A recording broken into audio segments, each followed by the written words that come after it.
شلونكم؟ شو اخباركم؟ ان شاء الله بخير. واليوم رجعنا وياكم بحلقه جديده من سلسله تعليم الحلاقه. طبعا تاخرت عليكم وصار غير ما ناشط، تقريبا صار لي شهرين ونص. فاليوم رجعنا راح نصبغ اخونا اللحيه ماله خصله بيضاء يعني ثلجي، تمام؟ وان شاء الله راح يكون تعليمي، فتابعوا الفيديو الاخير وانطونا لايك وتعليق. تحياتي. اول شيء هذا حمايه جلد، تمام؟ حتى مو تخلي الجلد ما يحترق، لان السحب نسحب الادون اللي باكسجين قوي، فلازم اشعل الجلد. اول شيء هاي خلطتنا، شوفوا تخلي خصله واحده، مثلا خلي انا خصله رمايله، شوفوا هاي خصله واحده، هاي خلينا حتى ما يحترق الجلد، تمام؟ شوفوا سيبي مساج تقريبا المنطقه اللي تشتغل عليه لازم يكون كامل موزع هذا الماده، تمام؟ هسه شوفوا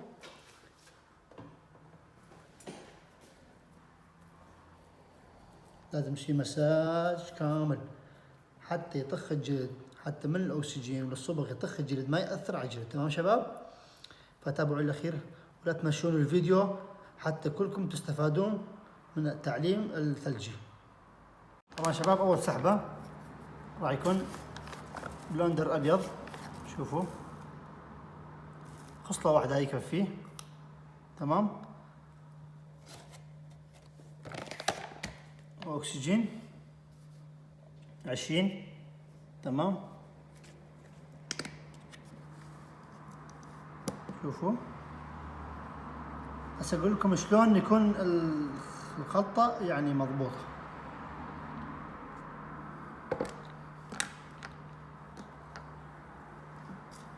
شوفوا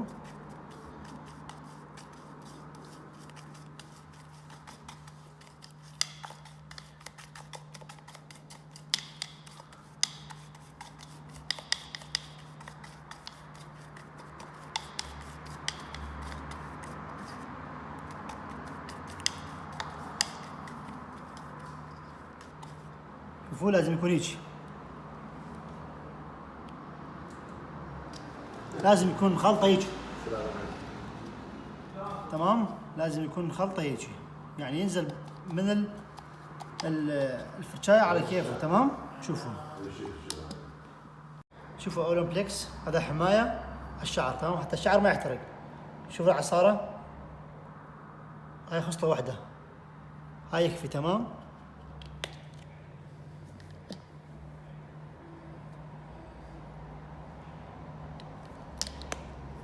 هذا حتى الشعر ما يحترق، تمام؟ شوفوا مره ثانيه تعصر.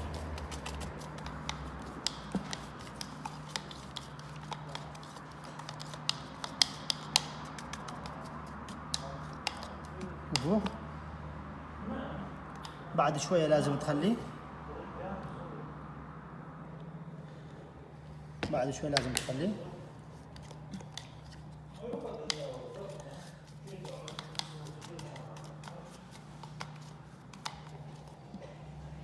ايش لازم يكون، تمام؟ خلطة. يلا هسه راح نخلي على اللحية. طبعا شباب راح نصبغ هاي الخصلة فقط، تمام؟ شوفوا ونحاول مساكتين حتى براحتنا نصبغ هاي الخصلة بعد ما خلينا حماية مال الجلد.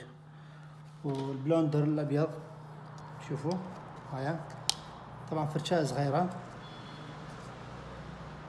لازم تكون صغيرة لأن المنطقة صغيرة تخلي. شوفوا حتى لو يقع على الجلد ما راح يحترق الجلد، لأن خلينا حماية مال الجلد.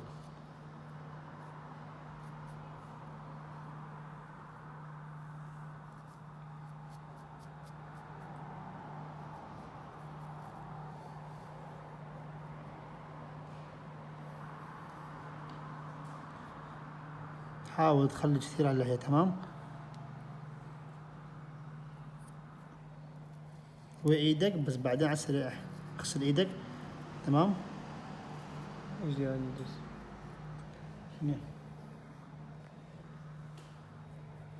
خصلة واحدة شباب مثل ما قلنا لكم. هذا أول سحبة لازم نسحب الشعر الثلجي إلى درجة 11. هسه بهاي السحبة راح نعطينا درجة 9 تقريبا. تقدر بالدرجة تسحب السيلفر، بس الثلجي يراد له سحبة قوية إلى 13 أو 11 عفوا. تمام.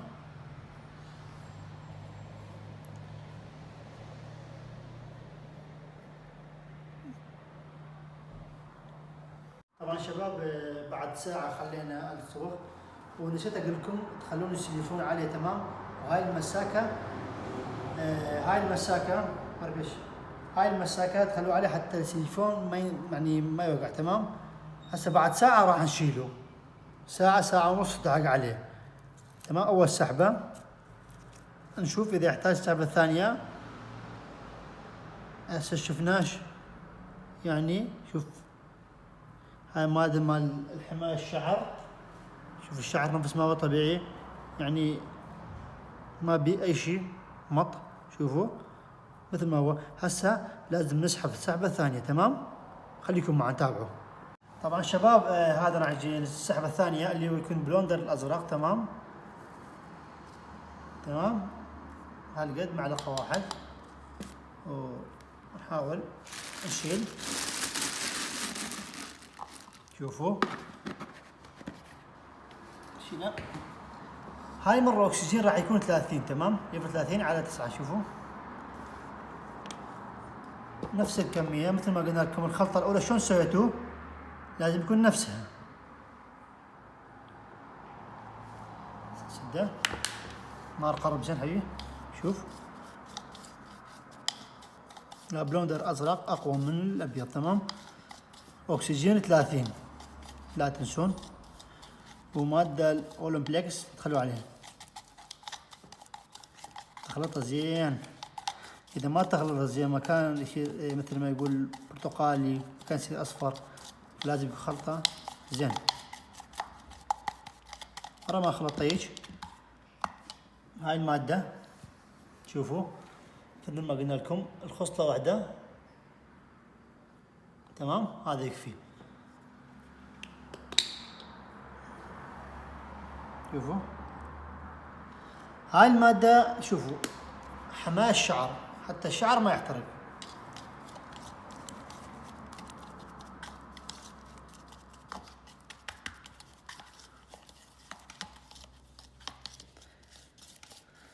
هاي تحية لكم، يعني هدية لكم الصبغ الثلجي. هاي ايش قد تنتظروني، واني وعدتكم راح انشركم وهاي نشرتكم. حاولوا تدبروا هاي الاصباغ والاكسجينات حتى تقدرون تطلعوا نفس اللون. تمام. شوف هسه هذا ما يصير، اي شيء ما يصير. تمام. شلون لازم نضيف بعد الاكسجين شويه.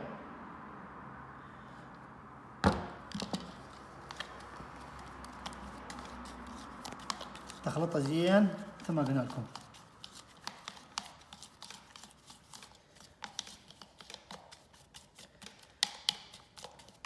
شوفوا لازم يكون هيك. تمام. ينزل منه هيك. شوفوا بعد شويه.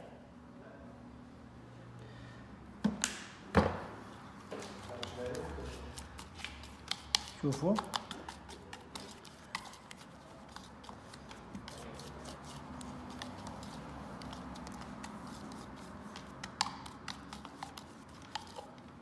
لازم يكون هيك.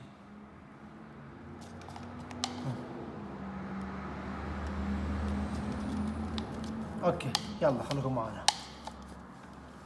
طبعا شباب سحبة ثانية مثل ما قلنا لكم، يعني البلندر الازرق. شوفوا فرشة صغيرة. مرة ثانية منطقة. شوفوا كامل. البلندر الازرق مثل ما قلنا لكم شباب.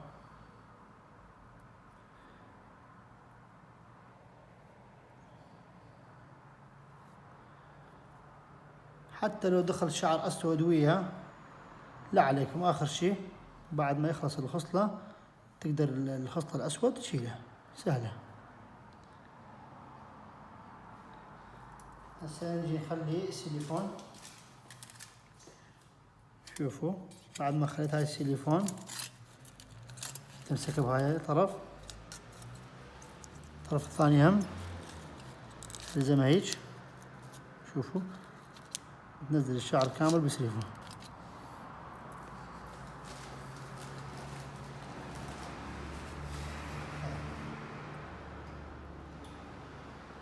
شوفوا السحبة القوية.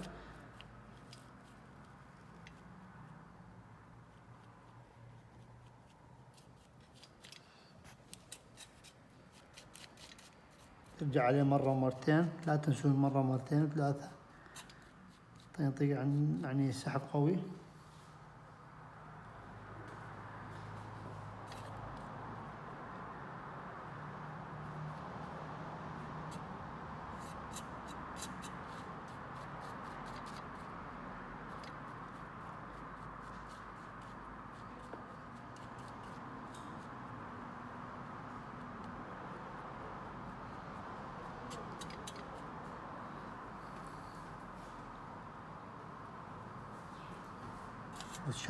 تشبعوا بالصبغ. تمام. هسه نخليه مرة مرتين ترجع عليه مساج 5 دقائق، ورا 5 دقائق تخليه فد ساعة وتدعق عليه مرة ثانية. لازم يطلع يعني الصفار على لون الموس بنانا. تمام. فخليكم معنا بعد ساعة. طبعا شباب بعد ما خلينا البلوندر وخلينا هذا السيليفون 10 دقائق استشوار حار من بعيد، تقريبا شبرين هيك. تمام هيك شبرين.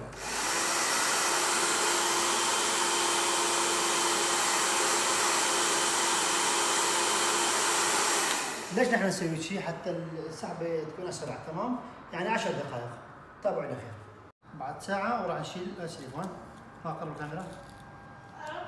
شوفوا طلع عندنا، شوف جر الشعريج، الشعر لا ما متأذي ولا شيء. هسه نغسله ونخلي الثلج عليه. تمام. الله. طبعا شباب بعد ما خلصنا السحبات الأصباغ، شوفوا نفس الطبق حاولوا تشتروه. شوفوا 1.10 هذا الخصلة واحدة. تمام. الخصلة واحدة، أصبع واحد فقط. تمام. أصبع واحد للخصلة الواحدة. شوفوا يعني هالقد. شوفوا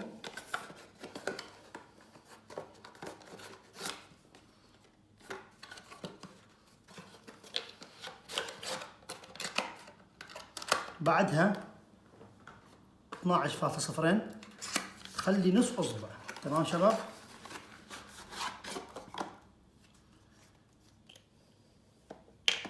نص أصبع.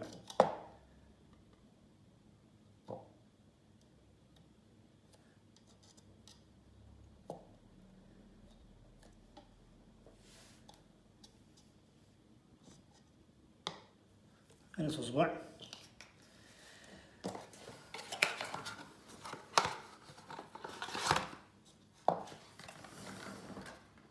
بوستن 1.7 تكون حبة عدس. تمام. حبة عدس. شوفوا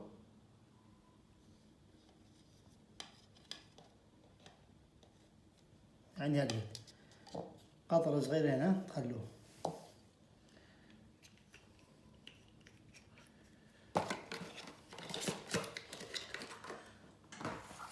شوفوا هاي الصبغ 0.33 حبة عدس. شوفوا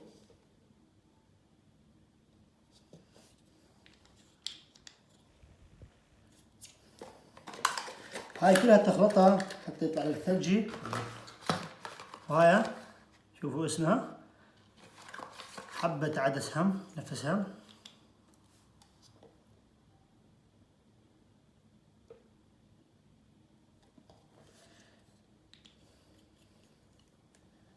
شوفوا هاي شوية طلع زايد عندنا نشيلها. اللي هو هاي، حتى لا تغلطون انتم. هاي تمام، تكون نقطة صغيرة. هسه نجي شوفوا شباب،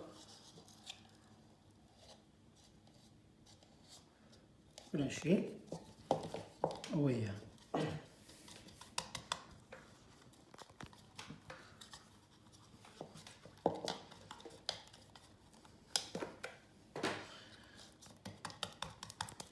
تخلطها زين. اذا ما تخلطها زين صار راح يصير عندنا شوف منطقة ابيض، منطقة مثل الرصاصي، يعني ما راح يطلع لنا مضبوط. فلازم تخلط زين، لازم يصير عندك مشط. شوفوا، تاخذها مرة ثانية هيك تمام، تخلطها. بعد ما خلطت هاي كلها، اكسجين نفس الكمية تمام شباب. اكسجين راح يكون اكسجين 20/6، لا تنسون يعني هاي شوفوا 20 وهاي 6. شوف تخلطها زين الصبغ.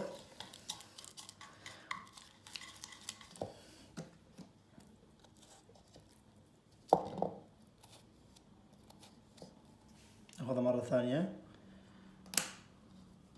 نخلطها مرة ثانية، يعني ايش قد ما تقدر اخلطها زين.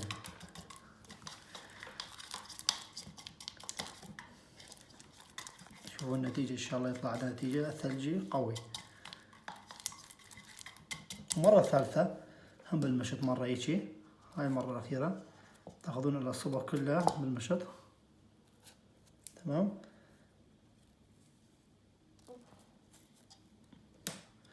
وتخلون نفس الكمية نفس القياس أكسجين مع الصبغ. شوفوا هسه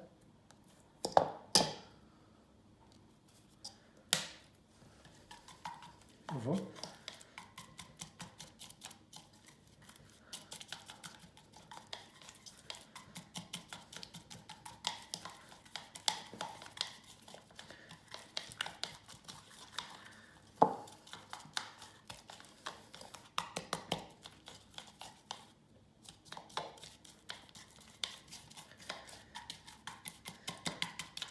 لازم تخلوا المساج، تشوفوا المساج.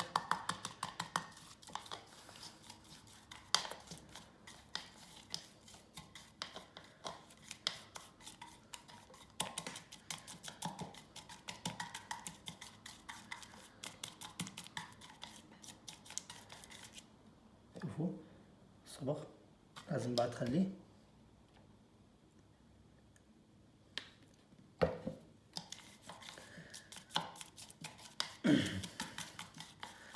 هاي لعيونكم، تستاهلون انتم. ان شاء الله انتظروني بعد فيديوهات تعليمية اقوى، وانتم اكتبوا لي بالتعليق ايش ما تريدون تدللون تمام. اي شيء تحتاجون اكتبوا لي بالتعليق، وانا اقرا تعاليق، واكثر تعليق مثلا اللي تحتاجون انتم ان شاء الله انشر عني. وطبعا نشكر مصورنا العزيز ماهر الجوراني، تعبنا ويانا. ان شاء الله هو قريبا راح يكون على اليوتيوب، حلاق بعد مبتدئ، صار له 3 سنوات وياي، راح اخرجه يصور فيديوهات حلوه وراح يصير محترف ان شاء الله. وانتم ادعوا له وقولوا ان شاء الله، لان راح تستفادون انتم تعلمون منه. شوفوا لازم يكون هيك تمام، هيك الصبغ. يلا هسه حاليا راح نصبغ له شباب. هاي الصبغ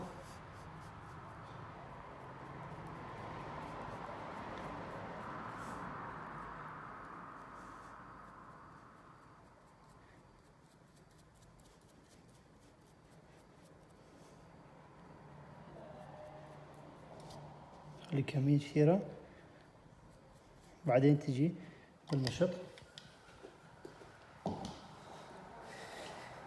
شوفوا بالمشط 10 دقائق لحد ما يتغير اللون ماله تمام، يتغير اللون ماله على بياض.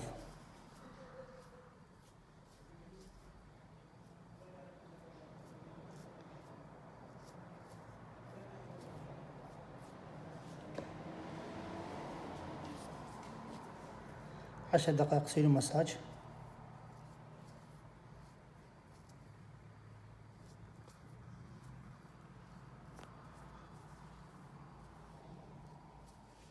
هسه شوي شوي اللون ما راح يتغير.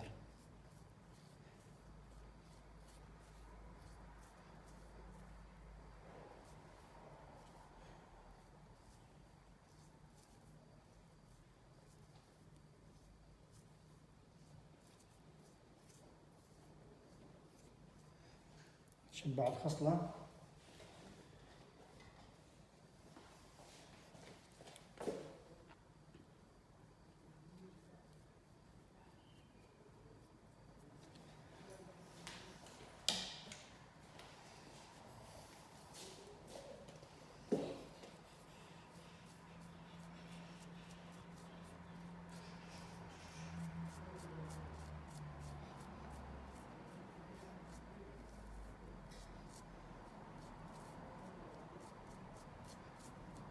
كله قبل مليرة شو نايبده.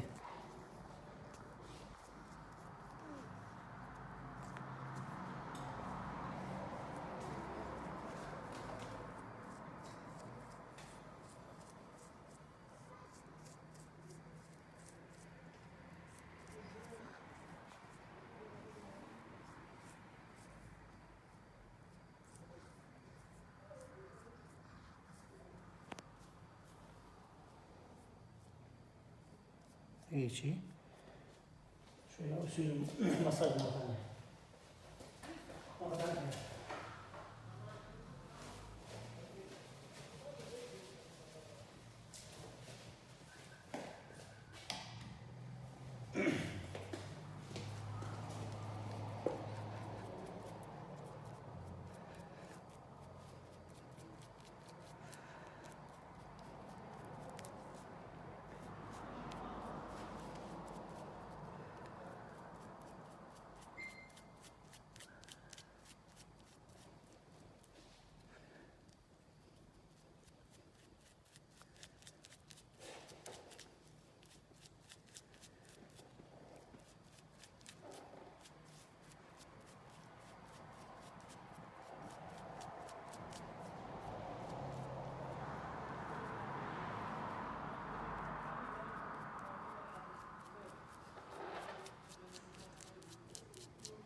شوفوا اللون قاعد يتغير شوي شوي.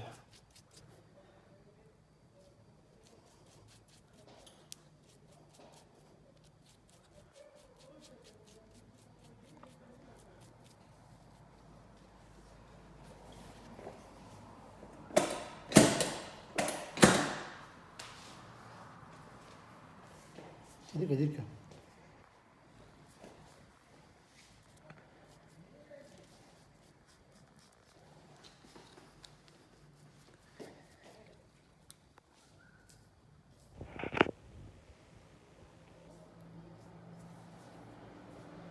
حركة الخضر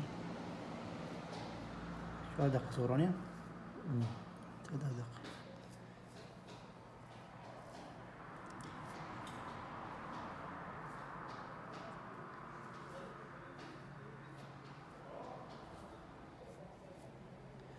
لازم 10 دقائق مثلا. شوفوا اللون ده يتغير شوية شوية.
ظل تسوي له مساج. تمام، ما توقفون،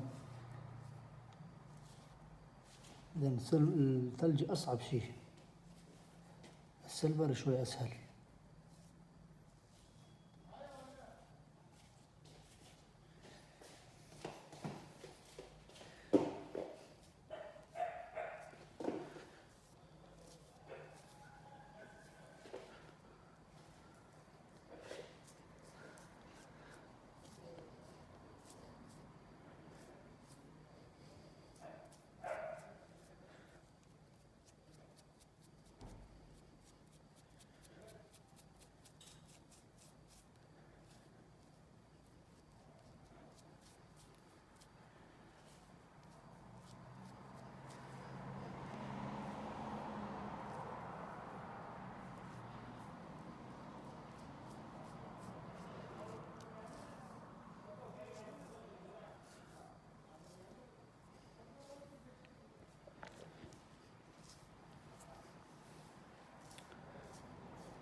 شوفوا قامت أنا بياض.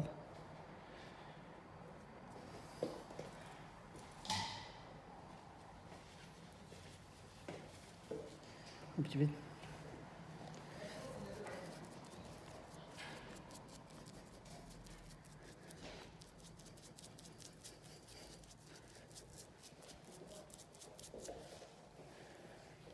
شوفوا قام يتغير لون عندنا.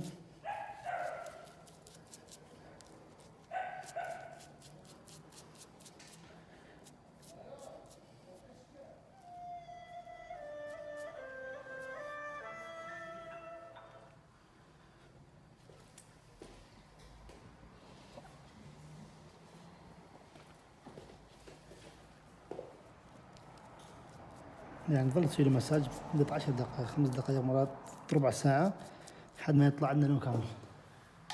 شوي يتأخر لون فلا تستعجلون. تمام، يصير قام يتغير. شوفوا طلع على سلو على بياض. شوفوا دا يتغير شوية شوية اللون.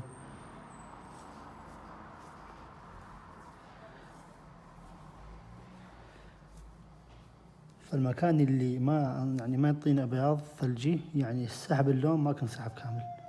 تمام.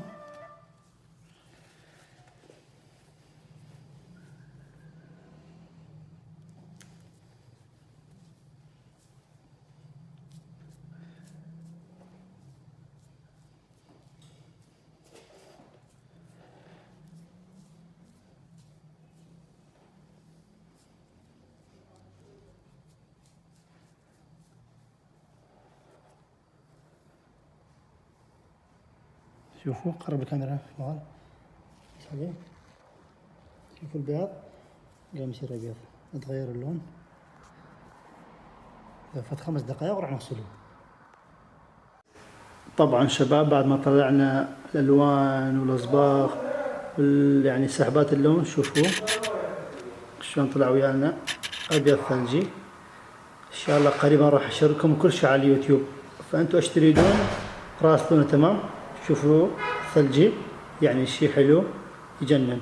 وان شاء الله ما راح اقصر وياكم بعد. هاي خصله واحده وان شاء الله قريبا راح انزلكم الراس كامله حلاقه كامله. لا تنسونا باللايك وتتابعوا الفيديو الاخير. تحياتي للجميع.